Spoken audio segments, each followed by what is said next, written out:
This program presented by Hamdard Ruabza, the drink of India.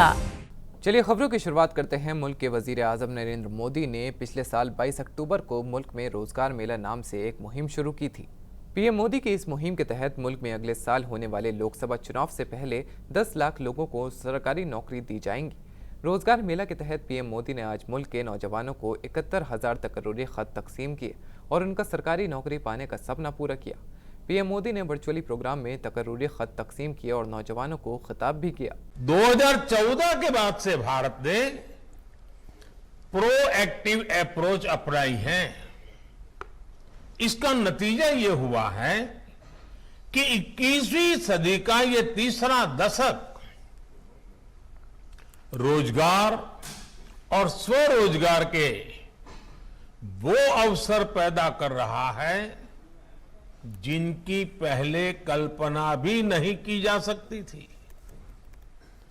आज युवाओं के सामने कई ऐसे सेक्टर्स खुल गए हैं जो 10 साल पहले उपलब्ध तक नहीं थे। हमारे सामने स्टार्टअप्स का उदाहरण है।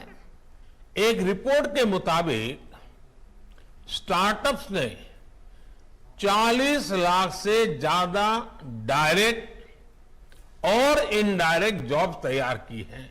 दिल्ली समेत कई दफ्तरों में पिछले दिनों हुए आईटी के सर्वे के बाद बीबीसी पर अब ईडी ने बड़ी कार्रवाई की है। ईडी ने बीबीसी के ऊपर विदेशी फंडिंग में गड़बड़ी के मामले को लेकर फॉरेन एक्सचेंज मैनेजमेंट एक्ट के तहत मुकदमा दर्ज किया है। आपको बता दें कि ऐसा पहली बार नहीं है जब बीबीसी जांच एजेंसियों के रडार पर है। इससे पहले फरवरी के महीने में ही आईटी ने दिल्ली समेत देश के कई शहरों में बीबीसी के दफ्तरों में सर्वे किया था। केस दर्ज करने के बाद ईडी ने फॉरेन एक्सचेंज मैनेजमेंट एक्ट की गाइडलाइंस के तहत बीबीसी के कुछ अफसरान को दस्तावेज और बयान दर्ज करने के लिए कहा है। बीबीसी तनाज़ों में उस वक्त गिरा था जब उसने गुजरात दंगों और उस वक्त रियासत के सीएम रहे नरेंद्र मोदी को लेकर एक डॉक्यूमेंट्री बनाई थी। इस डॉक्यूमेंट्री पर काफ़ी तनाज़ा हुआ और सरकार ने इसे यूट्यूब समेत सोशल मीडिया से हटाने के ऑर्डर दिए।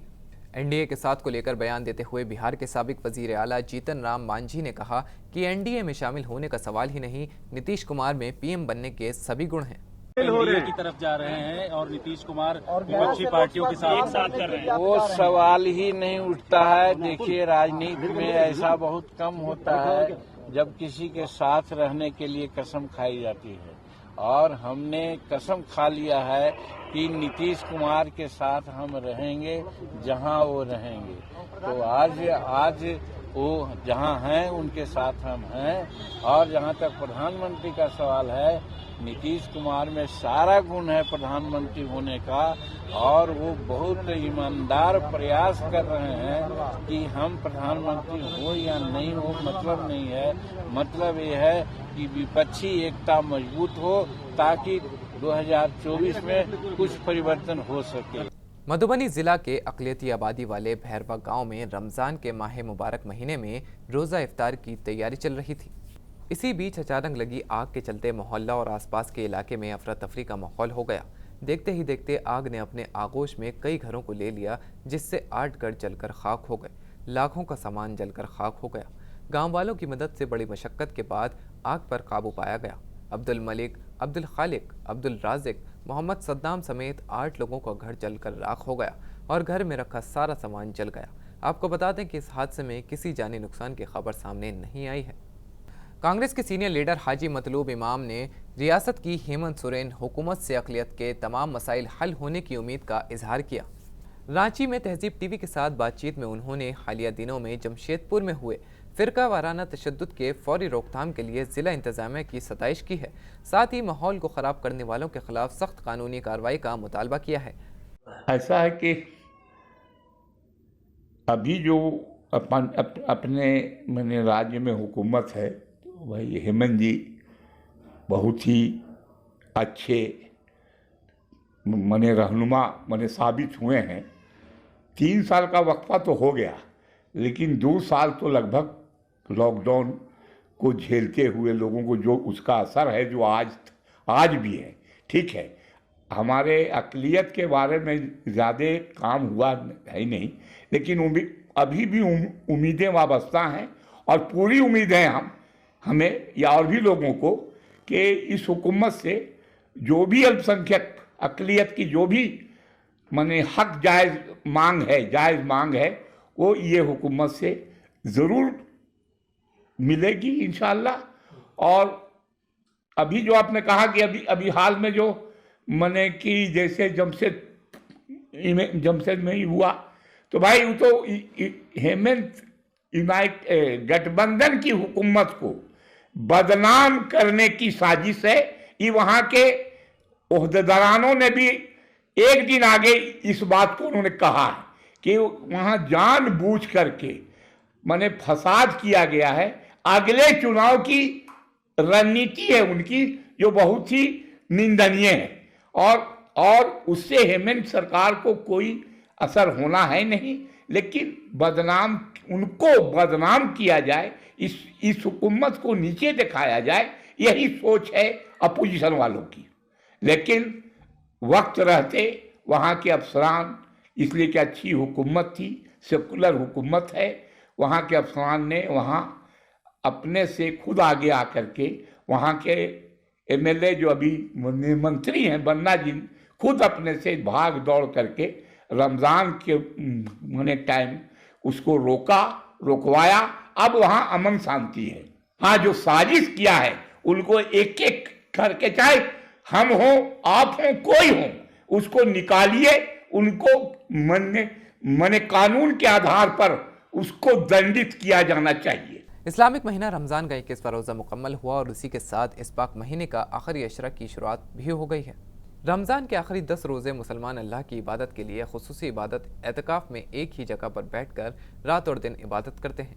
बच्चे और बड़े सब रोज़ा रखकर आखिरी अशरे में गुनाहों से निजात की दुआ मांगते हैं। इसी ज़िम्न में अजमेर दरगाह के अंजुमन सैयद जादगान के मेंबर हाजी सैयद इमरान चिश्ती और उनके परिवार के मासूम बच्चों ने बड़े पीर की पहाड़ी पर रोज़ा इफ्तार किया और अपने मरहूमीन की मज़ारों पर फूल पेश कर कुरान पाक की तिलावत करवाई। गौरतलब है कि अल्लाह से हर बंदा जहन्नुम से निजात और रहम करने के लिए दुआ मांगता है। यही वजह है कि अक़ीदतमंद रमज़ान के आखिरी दिनों में अपने रिश्तेदारों और बुज़ुर्गों के मज़ार पर फातिहा पढ़ते हैं और अल्लाह से अपने गुनाहों की तौबा मांगते हैं। बड़े पीर की पहाड़ी पर रोज़ा इफ्तार में खादिम सैयद चिश्ती मियाँ, सैयद सलमान चिश्ती, सैयद गुलफाम चिश्ती समेत दीगर रोज़ेदार भी मौजूद रहे। रसूल ने हुक्म दिया उस अशरे की कदर करने की, तो हमें कब्र में काम आएगा। आखिरी अशरा जिसे जहन्नम से आज़ादी का अशरा कहा गया, उसकी अगर हमने कदर कर ली तो मैदान मैशर में हिसाब किताब के बाद अल्लाह ताला जहन्नम से आज़ादी अता फरमाएगा। ये 3 अशरों की डेफिनेशन है। तो अल्लाह तबारक व तआला से पहले अशरे में हमें कसरत से रहमत की मग़फ़िरत की दुआ करना चाहिए, फिर हमें कब्र से अज़ाब कब्र से बचने की दुआ करनी चाहिए और आखिरी अशरे में हमें जहन्नम से आज़ाद होने की दुआ करना चाहिए। अल्लाह के रसूल अलैहिस्सलाम इरशाद फरमाते हैं कि पहले अशरे में इंसान इस्तग़फ़ार कसरत से पढ़े, कलमा तय्यबा पढ़े, ला इलाहा इल्लल्लाह मुहम्मदुर रसूलुल्लाह, और माह रमज़ान में अल्लाह से जन्नत तलब करे और जहन्नम से पनाह मांगे। ये तीनों अशरे की फजीलत बताई। मुल्क में कोविड-19 केस की तेज़ रफ्तार अब डराने लगी है। हालांकि माहिरीन का मानना है कि ये नया सब वेरिएंट ख़तरनाक नहीं है और इसमें अस्पताल में भर्ती होने की उम्मीद कम है। मुल्क भर में कोरोना मामलों में लगातार तेज़ी देखने को मिल रही है। आंकड़ों के मुताबिक बीते 24 घंटों में कोविड-19 के 10,158 नए मामले सामने आए हैं। वहीं एक्टिव मामलों की तादाद भी अब बढ़कर 44,998 हो गई है। बात करें अगर यूपी की, तो उत्तर प्रदेश में 24 घंटे में 446 नए मामले सामने आए, जिनमें से 97 लखनऊ में मिले। इसके बाद इंतजामिया ने कोरोना को लेकर नई गाइडलाइंस जारी की। स्कूल, कॉलेजों और सरकारी दफ्तरों में बिना फेस मास्क के किसी को एंट्री नहीं दी जाएगी। फिलहाल बिना फेस मास्क पर कोई जुर्माना नहीं लगाया गया है, लेकिन मास्क जरूरी कर दिया गया है। उमेश पाल हत्याकांड के अहम मुलजिम करार दिए गए माफिया अतीक अहमद के बेटे असद अहमद को यूपी एसटीएफ ने झांसी में मुठभेड़ के दौरान मार गिराया। असद के साथ उसका साथी गुलाम भी एनकाउंटर में मारा गया। दोनों प्रयागराज के उमेश पाल हत्याकांड में फरार बताए जा रहे थे और हर एक पर 5-5 लाख रुपए का इनाम था। इस दौरान पुलिस ने हथियार भी बरामद किए हैं। इसी मुद्दे पर बीजेपी के तर्जुमान के शर्मा से बातचीत की है हमारे नुमाइंदा मोहित शुक्ला ने। आइए आपको सुनवाते हैं। जो कहा वो करके दिखा दिया, माफिया के बेटे को मिट्टी में मिला दिया। मैं बात कर रहा हूं अतीक अहमद के बेटे असद की। उसका एनकाउंटर हो गया है और मेरे साथ बातचीत करने के लिए के शर्मा है, राष्ट्रीय प्रवक्ता है भारतीय जनता पार्टी के। योगी जी ने विधानसभा के अंदर खड़े होकर कहा था कि माफिया को मिट्टी में मिला देंगे और आज हश्र भी वैसा ही हुआ है। देखिए, उत्तर प्रदेश में योगी जी के नेतृत्व में जो भाजपा की सरकार चल रही है उसमें कानून का राज है वहाँ कोई भी भ्रष्टाचारी हो, अपराधी हो, कोई भी कानून से ऊपर नहीं है। और कानून यदि वो अपराध करेंगे तो कानून के चंगुल से बाहर नहीं जा सकते। आज भी जिस ढंग से जो मीडिया रिपोर्ट्स आ रही हैं कि वहाँ पर जिस ढंग से एक अपराधी, खूंखार अपराधी को एसटीएफ जो है पकड़ने गई, उन लोगों ने पुलिस के ऊपर, एसटीएफ के ऊपर हमला करने की कोशिश किया। निश्चित रूप से उनका इनकाउंटर हुआ है वहाँ पर। और ये मैसेज है अपराधियों के लिए, जो बात योगी जी पहले कहा करते थे कि या तो अपराधी अपराध करना छोड़ दें या उत्तर प्रदेश से कहीं बाहर चले जाएं। आज यदि कोई उस चीज़ों को चुनौती देता है और वहाँ पर कोई अपराध करता है तो उसकी सज़ा कानून के रूप से उसको मिल रही है। निश्चित तौर से मैं ये भी विश्वास दिलाना चाहता हूँ कि वहाँ पर अब अपराधी अपराध करने से डरेंगे और या तो अपराध छोड़ देंगे या उत्तर प्रदेश छोड़ देंगे। क्या ये कह सकते हैं कि उत्तर प्रदेश में जिस तरीके की कानून व्यवस्था होनी चाहिए थी, जिस तरीके से प्रशासन को अपना काम करना चाहिए था, आज वो प्रशासन खुल के काम कर पा रहे हैं?